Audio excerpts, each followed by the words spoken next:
अस्सलाम वालेकुम दोस्तों, मैं हूं अजहर काज़मी और आप देख रहे हैं काज़मी अलीकम। दोस्तों, आज की इस वीडियो में मैं आपको बताऊंगा स्टारसेट 2000 हाइपर की डंप को कैसे बनाया जाता है।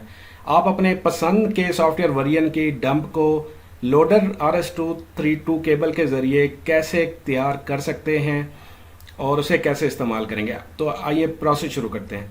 दोस्तों, इस वक्त मैंने अपने रिसीवर को लोडर RS-232 के साथ सिस्टम के साथ कनेक्ट किया हुआ है।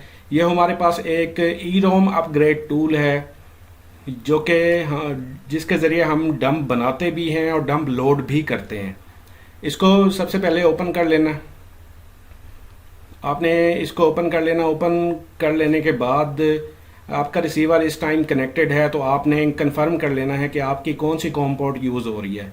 बाय डिफ़ॉल्ट ये जो कॉम पोर्ट उठाता है आपने वो भी चेक कर लेनी है। अगर कोई चेंजेस हैं तो आपने तब्दील कर लेनी है। उसके बाद आपने जो है इधर यहाँ पे आपने डाटा डंप को सिलेक्ट कर लेना है अपग्रेड की बजाय। अपग्रेड हम उस वक्त करते हैं जब हम लोड कर रहे हों, और इंक्लूड बूट लोडर हम उस वक्त करते हैं जब हम अपग्रेड कर रहे हों।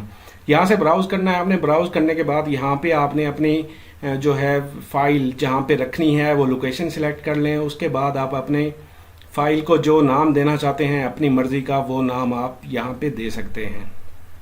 तो इस वक्त मैं ये 15 सीरियल वाले रिसीवर की डंप बना रहा हूँ, तो इसके साथ मैं वेरिएंट 2.33 लिखने लगा हूं क्योंकि इसमें इस वक्त 2.33 वेरिएंट इंस्टॉल्ड है।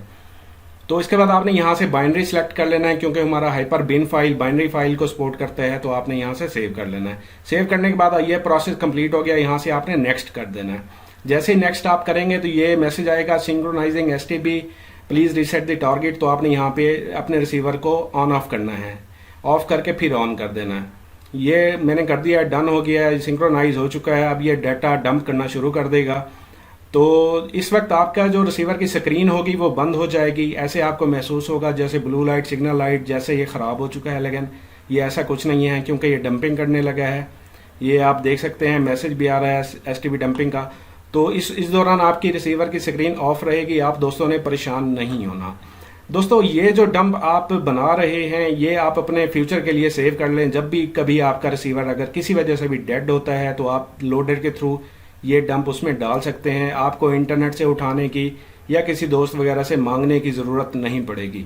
ये आपकी पसंद की डंप होगी। जो सॉफ्टवेयर आप यूज़ करते हैं अमूमन उसी सॉफ्टवेयर की ही डंप होगी आप इसे जो तैयार करने लगे। इसको मैं स्किप करूँगा, ये प्रोसेस लेंथी था इसलिए मैंने स्किप किया है। ये अब तकरीबन जो है कंप्लीट होने वाला है। दोस्तों, ये तकरीबन टोटल 15 मिनट लेता है डाटा डंप करने में। ये देखें इस वक्त ये बिल्कुल डन हो चुका है और ये 100% कंप्लीट हो चुका है, और जो हमारी डंप फाइल है वो इस वक्त तैयार हो चुकी है। और आप डेस्कटॉप पे इस वक्त देखें तो ये मेरी फाइल यहाँ पे भी प्लेस हो चुकी है।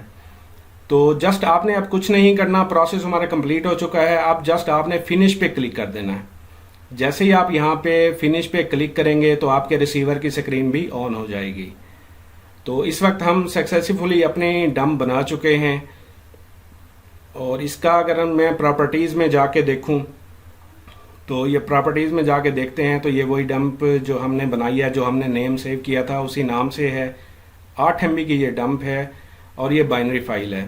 ये तो दोस्तों आज की वीडियो उम्मीद करता हूँ बहुत सारे दोस्तों को पसंद आएगी और बहुत सारे दोस्तों के लिए हेल्पफुल रहेगी, और फ्यूचर के लिए आपका बैकअप भी तैयार हो जाएगा। इसके अलावा अगर फिर भी आपका किसी किस्म का कोई सवाल है तो इंशाल्लाह आप कमेंट कीजिएगा, मैं इंशाल्लाह आपको रिप्लाई करूँगा।